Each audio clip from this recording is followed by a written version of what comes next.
Fix చేసిన తర్వాత ఆ పళ్ళ సెట్ని జాగ్రత్తగా కాపాడుకోవడం ఎలా అనేది ఇప్పుడు మన part 2. First and most important thing ఏంటంటే క్లీనింగ్. మనం ఇంప్లాంట్ ఒకసారి ఫిక్స్ చేసేసుకున్నాం కదా, ఇంకా నార్మల్ బ్రష్ చేస్తే సరిపోతుంది, క్లీనింగ్ అంత ఇంపార్టెంట్ కాదు అని అనుకుంటే that is a very big mistake. So most important ఏదన్నా ఇంప్లాంట్కి కానీ దాని పళ్ళ సెట్కి కానీ సక్సెస్ అంటే that is implant cleaning and maintenance. అంటే మీ నోట్లో మొత్తం క్లీన్గా ఉండి హైజెనిక్గా మెయింటైన్ అవ్వాలి. అప్పుడే మీ ఇంప్లాంట్ చుట్టూ ఉన్న మీ చిగురు ఎముక హెల్దీగా ఉంటుంది. చిగురు ఎముక హెల్దీగా ఉంటేనే ఇంప్లాంట్ హెల్దీగా ఉంటుంది. ఇంప్లాంట్ హెల్దీగా ఉంటేనే మీరు వాడుతున్న సెట్ మీకు సాటిస్ఫాక్షన్ ఇస్తుంది. సో ఎలా క్లీన్ చేసుకుంటాం? నార్మల్ బ్రష్ సరిపోతుందా? టూత్పేస్ట్ వాడాలా? ఎక్కడెక్కడ బ్రష్ చేయాలి? ఎంతసేపు బ్రష్ చేయాలి? కమింగ్ టు దట్, మన నార్మల్ బ్రష్ అనేది సరిపోతుంది. ఇప్పుడు కూడా మీరు సాఫ్ట్ బ్రిజిల్స్ ఉన్న బ్రష్ వాడడమే బెటర్. ఎందుకు అంటే మనకి ఇంప్లాంట్ సర్ఫేస్ మీద గ్లేజ్ అని అంటాం. అంటే ఆ షైనీ సర్ఫేస్ మన న్యాచురల్ టీత్ని రెప్లికేట్ చేయడానికి వేసే షైన్ అనేది చాలా పల్చటి లేయర్ ఉంటుంది. మీరు హార్డ్ బ్రష్ తీసుకున్నా కానీ మీ టూత్పేస్ట్లో అబ్రేజివ్ మెటీరియల్స్ ఉన్నా కానీ ఆ గ్లేజ్ అనేది ఓవర్ ద ఇయర్స్ మీకు తగ్గిపోయే అవకాశం ఉంటుంది. సో ఎప్పుడన్నా కానీ మనం చూస్ చేసుకునేటప్పుడు సాఫ్ట్ బ్రిజిల్ బ్రష్ చూస్ చేసుకోవాలి. ఇంకా మీ టూత్పేస్ట్లో అబ్రేజివ్ అంటే ఎక్కువ అరగదీసే పదార్థాలు లేకుండా చూస్ చేసుకోవాలి. అప్పుడు మీ గ్లేజ్ అనేది ఎక్కువ రోజులు ఉంటుంది, న్యాచురాలిటీ కూడా ఎక్కువ రోజులు మెయింటైన్ అవుతుంది. ఇది మన పళ్ళ మీద అంటే పళ్ళు కనిపించే భాగం క్లీన్ చేసే పార్ట్. మరి గమ్స్ సంగతి ఏంటి? ఈ మీకు పెట్టిన పళ్ళ సెట్కి ఇంకా గమ్స్కి మధ్యలో క్లీనింగ్ ఎలా అనేది నెక్స్ట్ డౌట్. సో దానికి మనం బాగా యూజ్ చేయాల్సింది ఆర్ మనం అలవాటు చేసుకోవాల్సింది డెంటల్ ఫ్లాస్. ఈ డెంటల్ ఫ్లాస్ ఏదైతే ఉందో మీకు బ్రష్కి అందని ఏరియాస్లో క్లీన్ చేయడానికి యూజ్ చేస్తారు. సో ఇది మనకు ఒక సన్న థ్రెడ్ లాగా ఉంటుంది, as you can see here. దీన్ని మనం ఏం చేయాలంటే, మీకు ఎప్పుడన్నా ఇంప్లాంట్ ప్రాసెసెస్ తీసుకున్నారు అంటే, ఇంప్లాంట్ మీద పెట్టిన సెట్ తీసుకున్నారు అంటే మీ న్యాచురల్ గమ్ లైన్ అనేది ఇంకా ఇంప్లాంట్ బార్డర్ అనేది మీకు క్లియర్గా తెలుస్తుంది. ఒకవేళ కంటికి కనపడకపోయినా మీరు చేత్తో ఒకసారి ఫీల్ అయితే మీకు ఈ డెంచర్ బార్డర్ ఎక్కడ ఎండ్ అవుతుంది, అలాగే మీ న్యాచురల్ గమ్ ఎక్కడ మొదలవుతుంది అనేది మీకు స్పష్టంగా తెలుస్తుంది.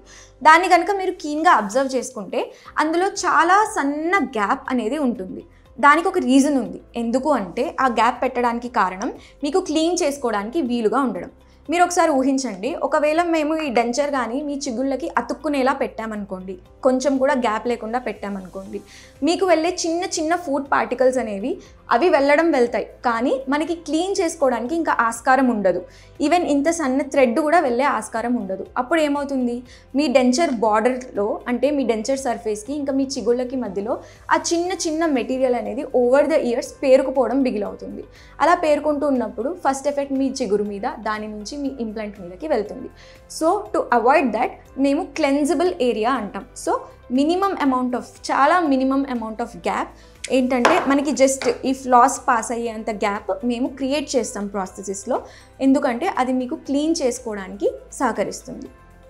ఇప్పుడు మనం ఏం చేయాలంటే, నేను ఏదైతే మీకు బార్డర్ చెప్పానో డెంచర్ బార్డర్ ఇంకా మీ చిగురు, ఆ రెండింటి మధ్యలో మెల్లగా ఇలా డెంచర్ ఫ్లాస్ పాస్ చేయాలి. బయట నుంచి లోపలికి పాస్ చేసినా పర్లేదు, లోపల నుంచి బయటకి పాస్ చేసినా పర్లేదు. రెండింటి మధ్యలో పాస్ చేసి మెల్లగా చాలా చిన్నగా ఇలా హారిజాంటల్ మోషన్స్తో ఒక పక్క నుంచి ఇంకొక పక్కకి క్లీన్ చేసుకోవాలి. మధ్యలో తీయాల్సిన అవసరం లేదు, తీయకూడదు. సో జస్ట్ ఒక సైడ్ బిగిన్ చేయండి, ముందుకి వెనక్కి ఇలా హారిజాంటల్గా మూవ్ చేస్తూ ఒక సైడ్ నుంచి ఇంకో సైడ్కి తీసుకురండి. సో మీ డెంచర్ మధ్యలో మీ డెంచర్ పైన ఇంకా చిగురు మధ్యలో ఉన్న సర్ఫేస్ అంతా క్లీన్ అవుతుంది. పంటి దగ్గరికి వచ్చారా, మీరు ఎలాగో టూత్పేస్ట్ ఇంకా టూత్ బ్రష్ వాడుతున్నారు.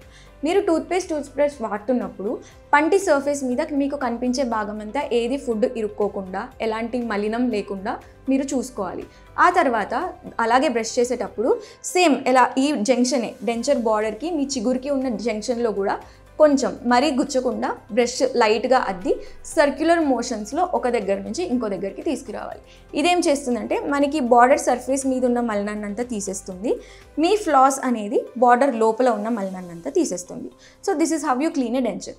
ఇది మీకు బ్రిడ్జ్ ఉన్న, కంప్లీట్ ఫుల్ మౌత్ డెంచర్ ఉన్న, సింగిల్ క్యాప్ ఉన్న సేమ్ ఇదే వర్తిస్తుంది.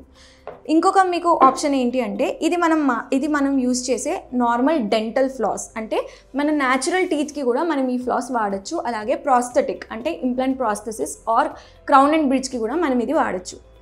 ఇది కాకుండా మీకు ఇంకొక మెటీరియల్ ఉంది, that is called super floss. అందులో ఏంటంటే మీకు ఇది 3 భాగాలుగా ఉంటుంది. మొదటి భాగం మీకు కొంచెం గట్టిగా ఉంటుంది సాటిన్ లాగా, మధ్యలో భాగంలో ఎంత స్పాంజీ మెటీరియల్ ఉంటుంది, అంటే కుషన్ లాగా ఉంటుంది. ఆ చివరి భాగం మీకు మళ్ళీ ఇదే ఫ్లాస్ ఉంటుంది. సో అందులో మీకు ఏమవుతుందంటే ఈ మొదటి భాగం స్టిఫ్గా ఉండడం వల్ల మీకు డెంచర్ మధ్యలో ఆ చిన్న స్పేస్లో దూర్చడానికి చాలా ఈజీగా ఉంటుంది, ఇలా వంగిపోకుండా ఇరుక్కుపోకుండా. ఒకసారి దూర్చిన తర్వాత ఆ స్టిఫ్ భాగంతో మధ్యలో ఉండే స్పాంజీ భాగంతో మీరు మంచిగా డెంచర్ సర్ఫేస్ని చిగుళ్ళ పైనని క్లీన్ చేసుకోవచ్చు. ఆ స్పాంజీ భాగం ఉండడం వల్ల ఏంటంటే మీ చిగురుకి కూడా ఎట్లాంటి హాని జరగదు, గుచ్చుకోదు, కానీ అక్కడ ఉన్న మలినం అంతా ఇది క్లీన్ చేసేస్తుంది. లాస్ట్ ఫ్లాస్, ఇలాంటి ఫ్లాస్ ఉన్న భాగం మీకు ఈజీగా వాడడానికి, మోల్డ్ చేసుకొని డైరెక్షన్ మార్చుకోవడానికి ఈజీగా ఉంటుంది. So for a dental processes you can opt for either this, అంటే మీరు ఇదన్నా చూస్ చేసుకోవచ్చు ఆర్ సూపర్ ఫ్లాస్ అన్నా చూస్ చేసుకోవచ్చు. మీకు వాడగా అలవాటు అవుతుంది. అండ్ ఇనీషియల్గా మీకు ఒకవేళ యూజ్ చేయడం రాకపోయినా, ఇబ్బంది అనిపించినా మీరు ఆల్వేస్ మీ డెంటిస్ట్ని కలిసి టిప్స్ అండ్ ఇవి తీసుకోవచ్చు. ఇంకొక కేసులో ఏంటంటే అసలు నాకు ఈ ఫ్లాస్ పెట్టాలనే లేదు, నాకు ఇది పెట్టాలంటే భయంగా ఉంది, చిగురుకి గుచ్చుకుంటుందేమో అని టెన్షన్గా ఉంది అంటే మీకుండే ఇంకొక option water pick or water floss. దీనికి ఏంటి అంటే ఇక్కడ కింద మనకి మౌత్ వాష్ కానీ వాటర్ కానీ స్టోర్ చేసుకునే రిజర్వాయర్ ఉంటుంది. ఇక్కడ పైనేమో మనకు ఒక టిప్ ఉంటుంది. ఈ టిప్ని ఆధారంగా చేసుకొని మనం ఇందులో ఉన్న వాటర్ని కానీ మౌత్ వాష్ని కానీ కొంచెం ఫోర్స్తో మన డెంచర్ భాగంలో పెడతామన్నమాట. దానివల్ల ఏమవుతుంది, అక్కడున్న ఇరుక్కున్న ఫుడ్ మెటీరియల్ అంతా మీకు బయటికి ఫ్లష్ అవుట్ అయిపోతుంది. సో ఇందులో ఏంటంటే ఖచ్చితంగా మీరు ఇలా మోడ్స్ ఉన్న వాటర్ ఫ్లాస్ని సెలెక్ట్ చేసుకోవాలి. అండ్ వీలైనంత వరకు లో మోడ్లో నార్మల్ మోడ్లో మాత్రమే పెట్టుకోవాలి. ఎందుకంటే మీరు మరీ స్ట్రాంగ్గా కానీ పల్సేషన్ కానీ పెట్టారనుకోండి, మీకు ఇప్పుడిప్పుడే హీల్ అవుతున్న గమ్స్ మీద మళ్ళీ ప్రెషర్ గట్టిగా పడి వాటికి కొంచెం నొప్పి కానీ బ్లీడింగ్ కానీ అయ్యే ప్రమాదం ఉంటుంది. సో ఎప్పుడన్నా కానీ నార్మల్ మోడ్లో కానీ లో మోడ్లో కానీ పెట్టుకోవాలి. దీన్ని కూడా సేమ్ ఫ్లాస్ యూస్ చేసినట్టే మనకి ఎక్కడైతే డెంచర్ ఎండ్ అయ్యి చిగురు మొదలవుతుందో అక్కడ ఇలా డైరెక్ట్ చేసి చిన్న చిన్న జెట్స్లో మీరు వాటర్ ఎజెక్ట్ చేస్తూ, అంటే వాటర్ దాని మీదకి తోస్తూ ఒక సైడ్ నుంచి ఇంకో సైడ్ వరకు క్లీన్ చేసుకోవాలి.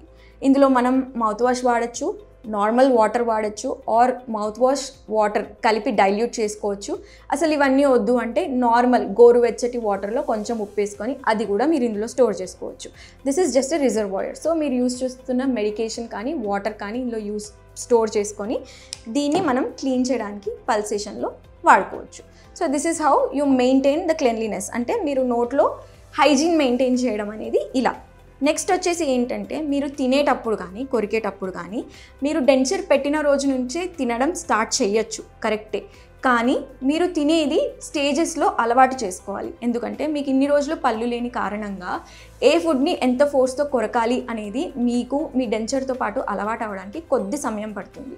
సో ఒకేసారి గట్టిగా కొరికి మళ్ళీ మీ మజిల్స్కి కానీ చిగురికి కానీ ప్రెషర్ కానీ దెబ్బ కానీ తగలకుండా ఉండాలంటే సాఫ్ట్ ఫుడ్తో స్టార్ట్ చేసి మెల్లమెల్లగా హార్డ్ ఫుడ్కి ట్రాన్సిషన్ అవ్వాలి. అప్పుడు మీకు ఈ డెంచర్ వాడడం అలవాటు అవుతుంది. మీ ఫుడ్ తినేటప్పుడు కూడా మీకు కంఫర్టబుల్గా ఉంటుంది. మీ మజిల్స్ పైన మీ టీత్ పైన స్ట్రెయిన్ పడకుండా ఉంటుంది. That is how you maintain it. ఇంకొక విషయం ఏంటంటే మీరు తినేటప్పుడు ఏదన్నా రెండు పక్కల సమానంగా కొరకడం, సమానంగా నమలడం అలవాటు చేసుకోవాలి. ఎందుకంటే మీకు పళ్ళ సెట్ అన్నీ 6 ఇంప్లాంట్లు ఆర్ 4 ఇంప్లాంట్ల సపోర్ట్ మీద పెట్టారు. సో మీరు ఏదన్నా ఒకవైపే నమలడం అలవాటు చేసుకున్నారనుకోండి, ఆ ఇంప్లాంట్ల మీదే మీకు ఫోర్స్ ఎక్కువ పడుతుంది, వాటి మీద స్ట్రెయిన్ ఎక్కువ అవుతుంది. ఇటుపక్క కూడా మనకి ఇంప్లాంట్స్ ఉన్నాయి. సో మీరు రెండు పక్కల సమానంగా తినడం, రెండు పక్కల ఈక్వల్గా ఫోర్సెస్ పెట్టడం అనేది అలవర్చుకోవాలి. సో ఈ రెండు ఫోర్సెస్ జాగ్రత్తగా పెట్టుకుంటూ మంచిగా డెంచర్ క్లీన్ చేసుకుంటూ ఇంప్లాంట్ హైజీన్ మెయింటైన్ చేసుకుంటూ ఉంటే మీ డెంచర్ ఎక్కువ కాలం సక్సెస్ఫుల్గా చూడడానికి కూడా మంచిగా కనిపిస్తుంది అండ్ ఎక్కువ రోజులు బాగుంటుంది. Thank you. మీకు ఇంకేదైనా డౌట్స్ ఉంటే కమెంట్ సెక్షన్లో పెట్టండి. మీకు కావాల్సిన టాపిక్స్ గురించి ఏం కావాలో కూడా కమెంట్ సెక్షన్లో పెట్టండి. Thank you.